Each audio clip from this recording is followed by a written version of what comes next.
So to get on with this, here's the piece of board that I found over in Michelle's craft area. I'm not sure what it originally was, but she said I could have it.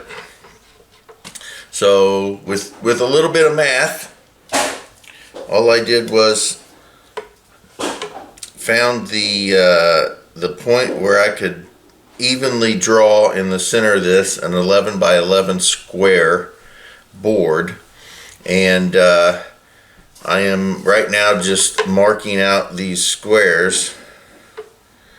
I didn't plan on doing a video for this, but then I thought, you know, why would I not do a video? Because I'm definitely going to do a video for the game. So I thought, you know, why not do a video? I think that my son Michael may like this game, since it is Hnefatafl. It is a Nordic version of, well, actually it's not, but you could compare this to chess. It's not chess, and as a matter of fact, it didn't come from chess, because from my understanding, this was independently created and probably older than chess. And again, it's called Hnefatafl, and it's a pretty cool game from what I've seen from finding out about it. And I'm gonna give it a shot. It's pretty simple. It's a lot easier than chess, I'll tell you that. The rules are a lot simpler than chess. But here's the first part of the board, and I'll just continue to do this and make it. And once I do that, I'm going to get the wood burner out, and I'm going to actually wood burn this into the board, and try to get some decorations around the outside as well. But once this is all done, I will get back with you, and not only will I show you the board, but we will discuss the rules and play a game so that everyone can see this really cool Nordic version of what we would recognize as chess, probably. Again, I don't know if you can actually see the blue marks on the board, but I mathed. I am making this Hnefatafl board, and now I am in the process of taking these 11 by 11 squares and wood burning them into this board. So we got our, and it doesn't have to be perfect. I want it to be really decent, but I don't want it to look like something store-bought. I want it to look like it was handmade out in the, you know, out in the outs. So we'll see how this works.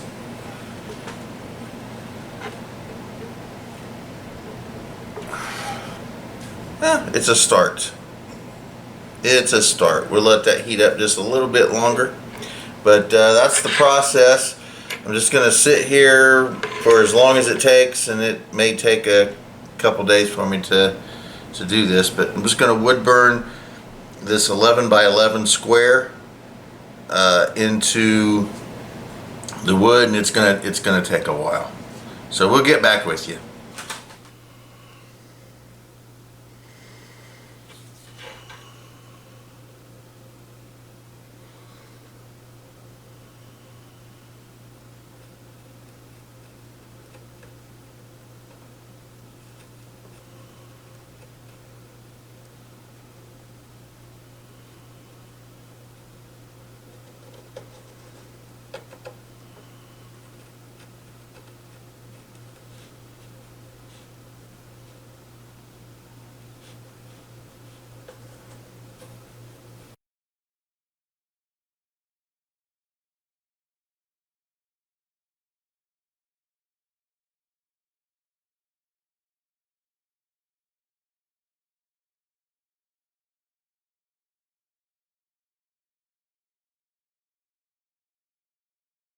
There we go.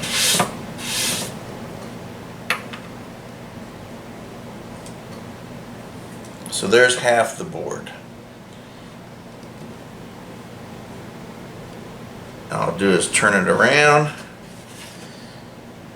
start working on the other side, get the rest of these squares on there, and eventually I will have this 11 by 11 squared board done, and then all I have to do is decorate it and mark it out for the particular pieces.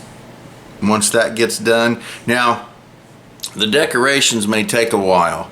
I'm not sure exactly what I want to put on it for the first part of it, but once I get the squares done,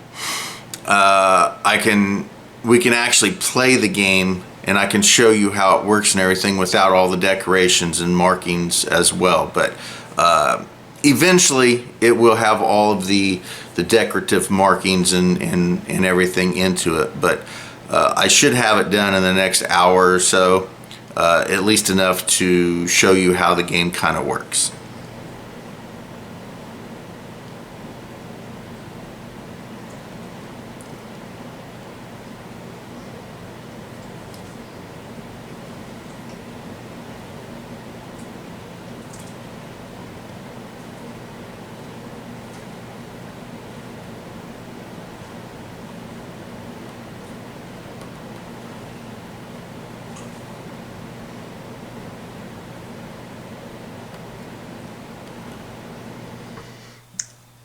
I am now working on the very last line of this board.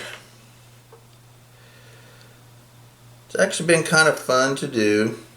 I got to do a little bit of math, and I'm making this really cool game board, and I'll eventually get to decorate it with a lot of Nordic symbolism, since it is a Norse game.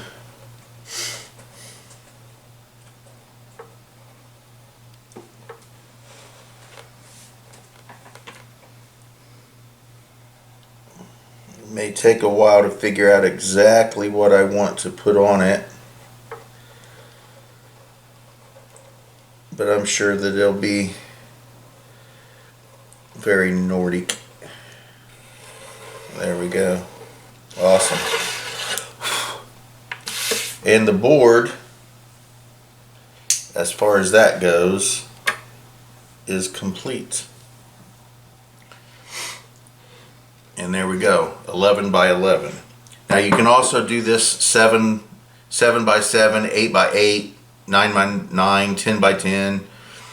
From my understanding, 11 by 11 is the largest boards that they used. I just thought it would be nice to start with the 11 by 11. If I wanted to make it smaller, I could absolutely just make borders so that the board is smaller, but this way I have the actual 11 by 11 squares. So let me get this set up. We'll talk about the game, and I'll show you how it works. Okay, so let's start discussing this. I've got the board set up. I don't have any pieces that I've made yet. All I'm using is these like little Dollar Tree squares. And I was going to use this piece as the king, which I really like, but it's kind of big compared to the other pieces. Huh? Don't hurt his feelings. It's kind of big compared to the other pieces. So until I can get set, there we go. We'll use that. Anyway, I had to raid my wife's crafty area for this stuff. So what I'm going to do is take some of this black chalkboard paint, and I'm going to place it inside it, a little piece of egg that I have, so that I have something to, eventually it might come out, or maybe it won't.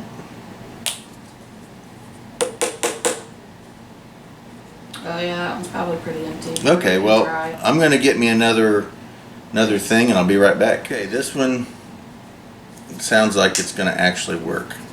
So I'm just going to use this eggshell as a container, since eggshells or containers anyway.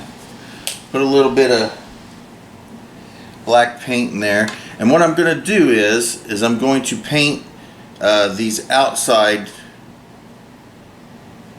with just a little on top, nothing big, just a little dot at this point, just so that I can distinguish between sides here, and eventually I'll get them all painted up. And eventually I plan on coming up with my own pieces that I'm going to make from branches and stuff out in the woods. But for now, this will work, and it will very easily distinct between the two armies.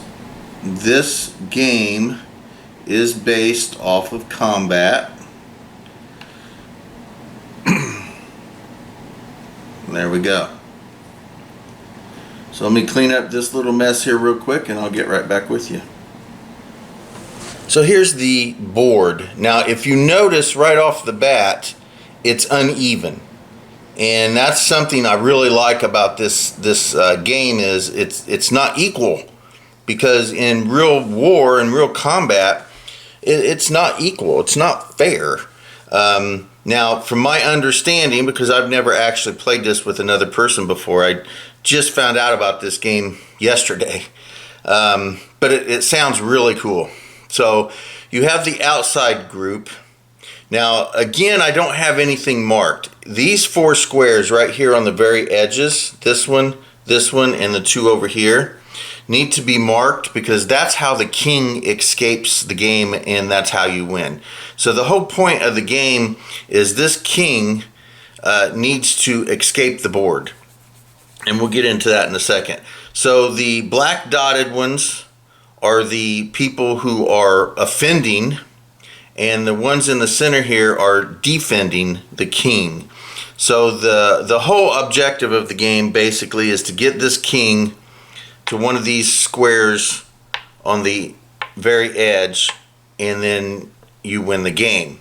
Now, the objective of the black dotted army is to trap the king before he can get off. Now, it's very simple how to trap a piece. And before I get to that, let me tell you how to move the pieces. They can move horizontal or vertical, as many spaces as they want. That's it. That's what I love about this game is the simplicity of it. You cannot go diagonal, and you cannot jump over other pieces. These pieces can move any amount of spaces, as long as it's side to side or back and forth. And that goes with all of the pieces, including the king. Now, how you trap a piece and get it removed from the board is, let's see here, where can you see? All right, let's assume that this person is sitting here, right? You have another person that is right here, and then you have another guy that's right here. All right, the way you get rid of a piece off of a board is you have to trap it between your pieces, right, like that. So I don't know, can you see that? So let's say that it's here and we got a guy here. So all you got to do is simply move this guy, boom, right here, and he is entrapped in between 2 other enemies. Once that happens, you can remove the piece from the board, and they're off the board. Now, there is also a rule that states this guy, the defender or offender, it doesn't really matter. If they purposely move between 2 people, then they don't get removed from the board. If they purposely move in there, then they're still safe. Now, if they're there and they get trapped by another person, then they have to be removed from the board.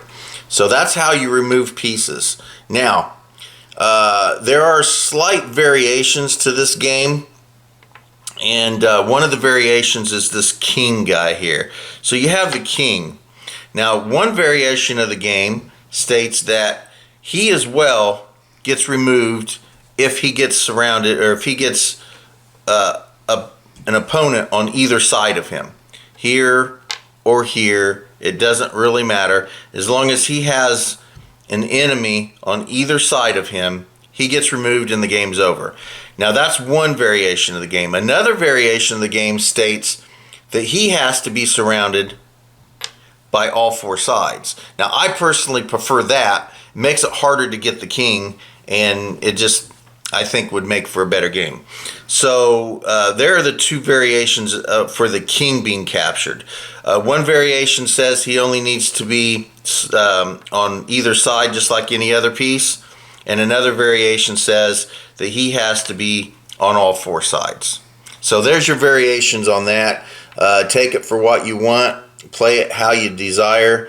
That's up to you. I personally plan on playing it where the king has to be surrounded on all four sides. And again, the king can only move in exactly the same way the other pieces. He can't go diagonal. You can't go diagonal. You can't jump over people. You just have to make way for him just like you do any other piece. So you move, you move, you move, you move, you right here. This guy can move here, then he gets to move here, then he can move here, and then bam, he's out. It sounds like it would be pretty simple process to get the king out of there, but it doesn't really appear to be like it's going to be that easy. Another thing that they talked about that I saw was trapping the king. Like in 8 moves, you can literally block off this area so the king cannot get in on all four sides. Again, that sounds pretty easy, but it doesn't look like it's going to be that easy. So that's the basis of the game. That's the simple basis of the game. Again, like I said, I've never played it with anybody. I just learned about this game yesterday. I think it's fantastic. I love the way it looks. I love the feel of it, and I plan on playing it. So real quick, just for GP, we're going to run through a mock game. I'm going to play both sides. Unless, hun, do you want to try it? No? Okay. So I'm just going to play both sides and just kind of play around with it a bit. I do plan on getting my son Michael over here and seeing what he thinks about it, since he's really into the Nordic thing. So let's start, and we'll start saying that the defenders will move first. So we'll move this guy out here. We're going to have this guy move right here. Let's see here. We'll have, let's see here. We'll move this guy over here. This dude will move up here. Let's see here. We'll have, this guy move right there. And I see this guy's in trouble, so let's just move him out of the way here, and that blocks him from being taken there. It might be difficult for you to see because I'm moving everything on my side and you guys can't see over there. So anyway, whose move is it? I don't remember. I think it's the defender's side. So this defender will move here. And then he made a mistake because now this guy will just move up right here. That surrounds him by a guy, so now he's off the board. And so this guy will move here. And we'll have this guy move right there. Let's see here. We'll have this one move here. One more thing, just thought about it. These 4 squares here, you cannot go to. These are for the king only. No one's allowed to move into these squares except for the king, and that's how he escapes. As well as where the king is at, this spot is also considered unattainable. You can't move in there. Some say that you can move across it, you just can't stop in it. Some say you can't even move across it. So that's up to you, decide. I also saw a variation that says once the king moves out of there, he can't even go back to that center spot. But you can make up your own mind. All right, so now I forget which person I'm moving again. So we'll just go with the defenders here. We'll say the defender moves right there. See here. We'll have see here. We'll have this guy move right here. See, we'll have this defender move right here to give the king some space. And see here. We'll have this guy move here. Then we'll have the king move here. And then this guy will move here. And let's see here. We'll have this guy. We'll have this guy here move right there. And see here. We'll have the king, or I'm sorry. We'll have this dude. We'll have this guy move. This guy move right up there. And let's see here. What do we got? Okay, at some point the battery died and I was unaware of it, and I took another piece here. See here.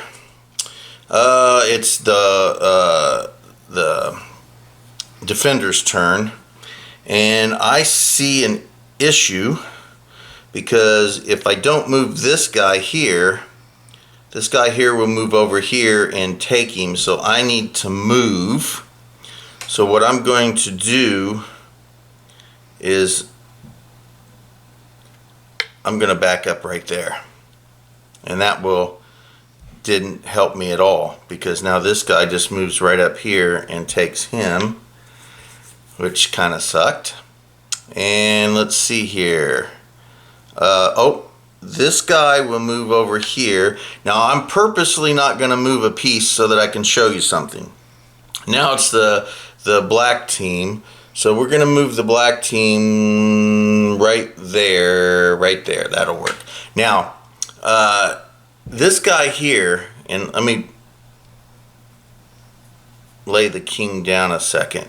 This guy right here is going to purposely move in between the two black army guys. Now here's a perfect example. He does not get removed because I purposely moved him into that position. They did not move into the position. So now I've got him trapped and he comes off the board. Like so. Now, again, it's dark time. I see another position where this guy can move here and take this guy. And since he's purposely moving in between two, he won't get removed. But this guy sees that and blocks him off. Now, let's put the king back where he belongs. This guy sees all he has to do is move here and he gets taken. So he needs to move. Where does he need to move? No, as a matter of fact, I'm not going to move him. Just for GP, I'm going to move the king. And let's make sure that... No, I don't want to do that, because if I move the king, this guy will come up here and take the king and the game will be over. So let's just randomly... Alright, let's try this, and let's assume this guy doesn't see that. So we're going to move another piece, and let's say...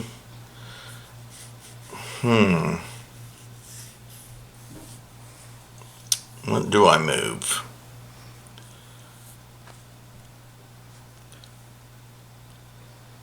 Let's move this guy up one. And then this guy will move up, take another one of these guys. And yes. So now the king sees he moves in between these guys, which blocks him. Now he's gone. Now there is another variation of the game. One variation of the game is that the king is armed and he is involved in combat as well. There's also a variation where the king is not armed and he is not allowed to help take pieces. That's another variation of the game. Now, I have not been concerned too much about getting the king out of here right now, which I should be doing. I'm more concerned about fighting the other army, But I do need to be concerned about getting the king out. So what I'm going to do is start maybe trying to get the king out of here. But I'm going to try to stop him from also getting out. So this guy is going to move right here. Now he's in deep shit because I can't move here because this guy will come down and take him. I don't really need to move here. I guess I could. Whew, he's in trouble. I'm going to move him right there. Just like so. Now the only way I can help him out, let's see here. Alright, we're going to move this guy right here.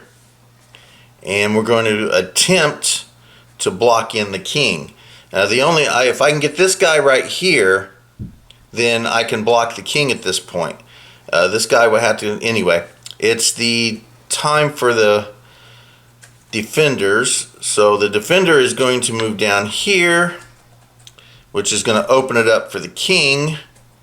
And this guy, I say, is going to see that, so he's going to move here to try to block the king from coming down here. The king is still going to go here.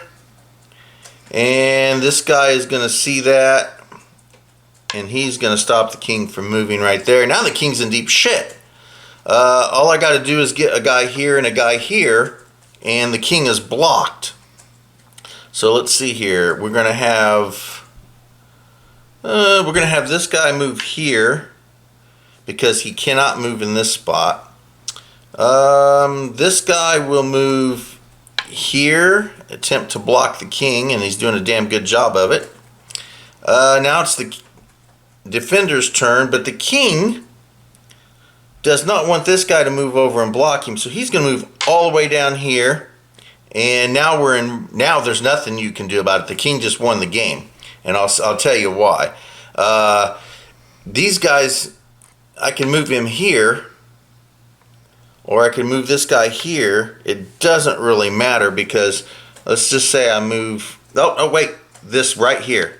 This guy right here can move all the way down there and block the king. Ooh, oh, now the king has to move because all I got to do is move that guy over there and he'll be in deep trouble. So now the king has to move again. So we're going to move the king right there.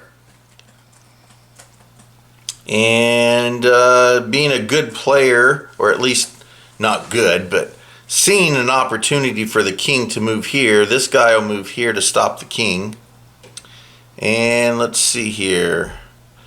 We will move.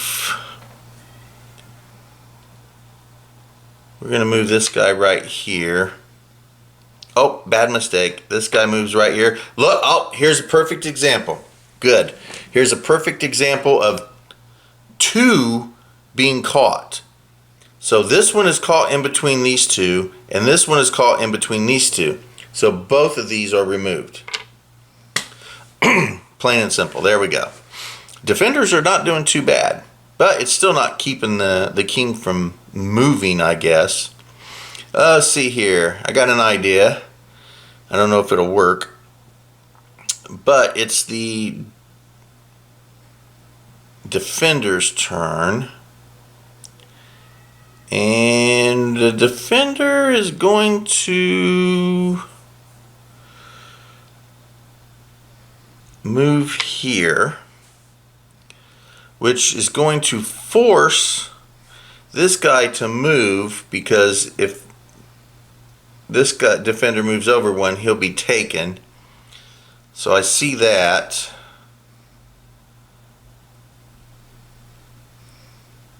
So this guy has to move, so he's just going to move up here.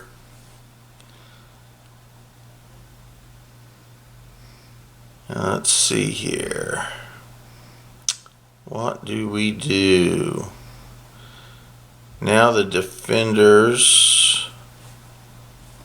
Alright, I'm going to move this king right. Nope, I can't move him there. Move him here. And then the defenders will move, and I think the defender will move here. The king will move here. The defender will move down here. Let's see here. I have to move the king or he's going to get caught here. Well, I don't have to move him right yet, I guess. It's probably a good idea. Let's see here. I'm trying to find another possibility of catching somebody. I just don't really see. Yeah.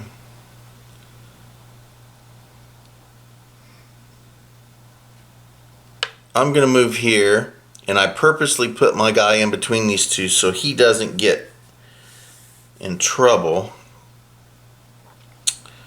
Let's see here. This guy will move here. This defender will move here, which traps this guy, and he's gone. The king will move up one. We'll move this guy here in attempts to capture this guy. The king will move all the way over here. Now he can't be stopped because this guy can move here, and we'll just say he moves here to try to block him. But it doesn't do any good because he's here. Now he's made his way to the end and he escapes the board, and that's the end of the game. I like it. It's pretty interesting. I really like it. So that's how the game is played. I'm not saying I did a great job of it. You need to leave in about 10 minutes. And, you know, I'm not saying that I did a great job. That's the very first time I ever actually played the game. And I'm playing against myself, so it's not like, you know. But I did enjoy it. It was very, very fun. And I will have to mark the board. Again, you'll mark the areas where the dark army's at.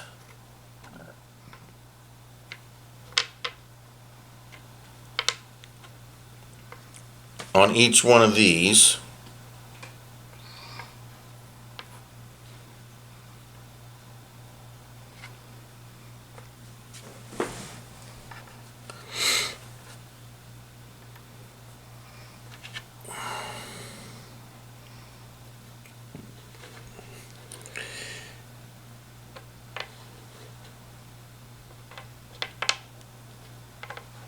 Right there. And then you have the centerpiece where the king moves or sits. Then you have 1, 2, 3, 4. And then 1, 2, 3, 4 here. And then you have 1, 2, 3. 1, 2, 3 there. So there's the board set up. It's a fun game. I like it. It's not as complicated as chess. It's a little more complicated than checkers, but I really like it. Again, only vertical and horizontal moves. There's no diagonal moves, and you can't jump anything. Each one of these spots are going to be marked for the army, and as well as these are going to be marked with a different symbol for the defender. And then each one of the outside marks spaces will get a mark for the escape of the king. And then I'm just going to doodle around the outside with some kind of Nordic symbolism for it. Now, but I like it. So let me know what you think about this. And again, if you've ever played it, let me know. I saw this on a Facebook page, a Nordic group was posting it from a YouTube video, and I was just very interested in it. So, and again, I think it's called Hnefatafl. I think that's how you pronounce it, Hnefatafl. And it's a combat game, very much like chess or even checkers. So thank you guys for watching Bentley's Backwoods Bushcraft, and enjoy the outdoors, even if it's just your own backyard.